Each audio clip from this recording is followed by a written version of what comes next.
NFC East returning, headlining a wholesale changes there to Nick Sirianni's coaching staff this offseason. Changes that didn't come easy for the Eagles head coach. Look at this quote here from Nick Sirianni saying, quote, "I won't lie to you that the idea was hard, but I knew with my gut that was best for the team, and I see a lot of positives from it. I'm able to see things from a 30,000-foot view.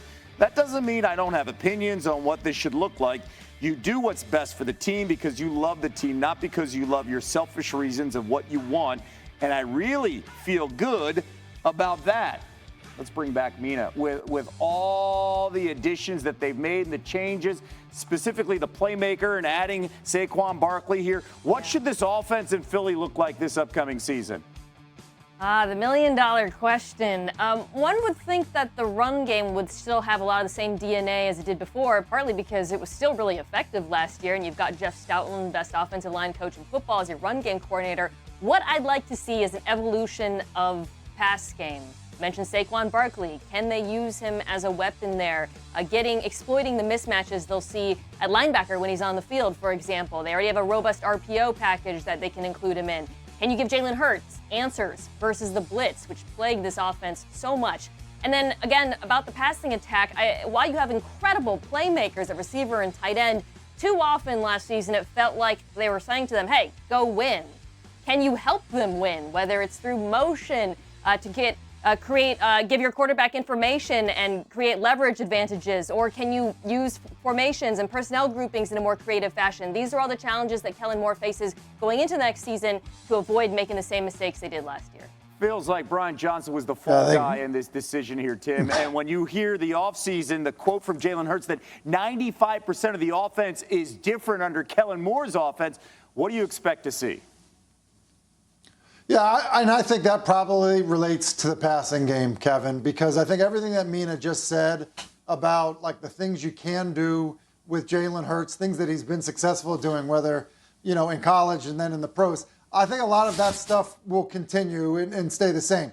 But it's Kellen Moore's creativity in the passing game, exactly the stuff that Mina was just talking about in terms of, all right, formationally, are you giving yourself an advantage? Are you gathering information because of emotion? Are you doing things that are better than just saying, all right, hey, because we have a quarterback that can run and they're playing man, hey, go win outside and complete the throw. Like, I think that will help him develop as a passer. Okay, so I don't always agree with Mina, but I think she did say something that I really did like about just go out and win. And these are things that I've talked about a lot because it does feel like that the Eagles left, especially Jalen Hurts more than anyone, but other players as well, other weapons as well. And it was just like, go out and win.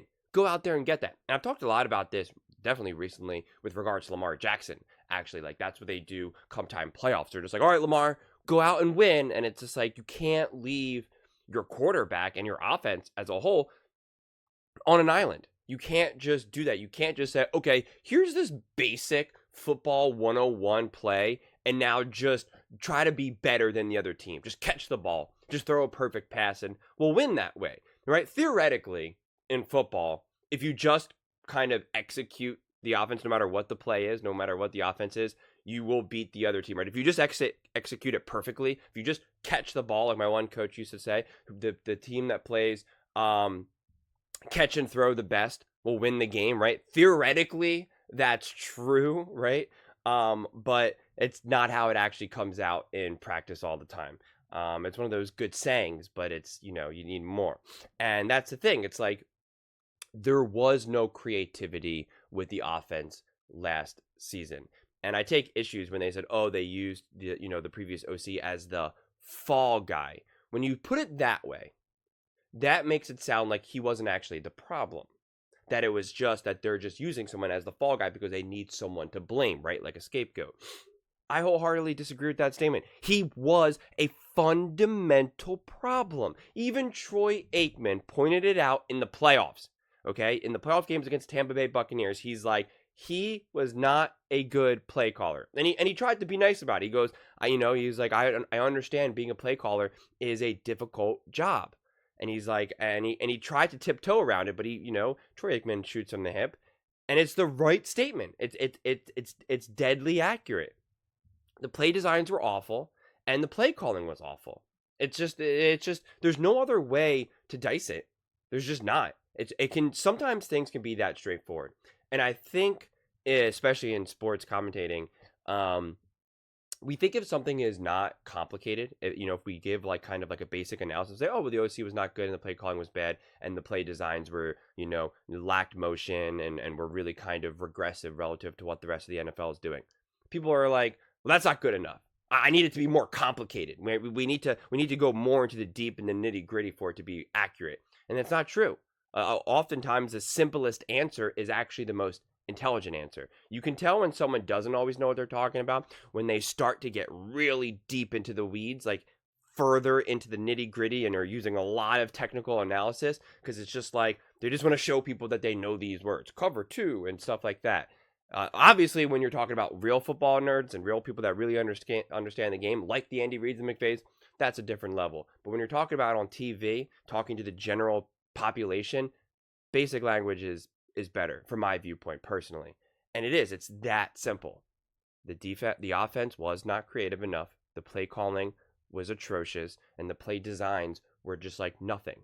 It was literally like they were playing like this football 101, and they just left Jalen Hurts in the offense on an island and were just like, come on, just play throw and catch and win the games.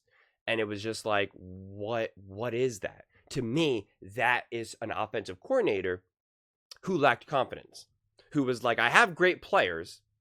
I don't have to insert myself into this offense at all, because these players are so great that I can just do basic elementary football and they should be able to win. It was taking the whole let's play, throw and catch to heart.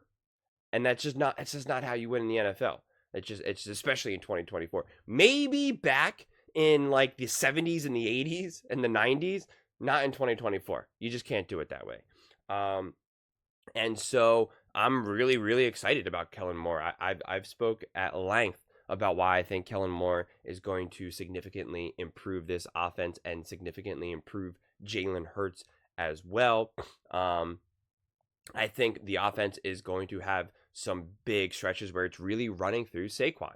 I don't think Saquon's going to be like the number one option, but it'll also be interesting to see how they want to kind of manage Saquon from an injury perspective. If they want to use him to, if they want to kind of save him down the road. Ideally, it would be one of those things where the Eagles can get off to some pretty big leads and then don't have to rely on Saquon to just kind of,